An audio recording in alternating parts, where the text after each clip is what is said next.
আজ শিক্ষার্থীদের জন্য ছিল একটু ভিন্ন রকমের টাস্ক। মায়ের প্রতি কৃতজ্ঞতা আর ভালোবাসা প্রকাশের জন্য আমাদের শিক্ষার্থীরা আজ তুলে ধরেছে তাদের মনের কথা।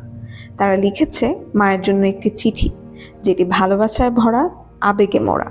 সেই চিঠি তারা পড়েছে ও বর্ণনা করেছে মায়ের প্রতি তাদের অনুভূতি আর ভালোবাসা। প্রিয় মা, আমি তোমায় অনেক ভালোবাসি। তুমি আমাকে দেখিয়েছো পৃথিবীর আলো। আমি কখনো পাইনি বাবার আদর। তুমি কখনো বুঝতে দেওনি যে আমি এতিম। আমার মায়ের হাতে চিংড়ি মাছের রান্না অনেক পছন্দ।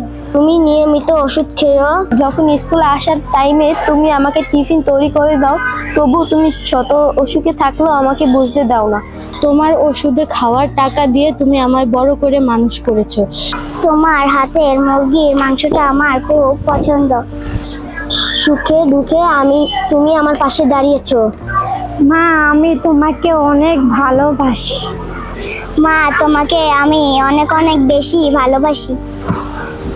মা, আমি তোমাকে অনেক ভালোবাসি। মা, আমি তোমাকে অনেক ভালোবাসি। আমি তোমাকে ভালোবাসি না।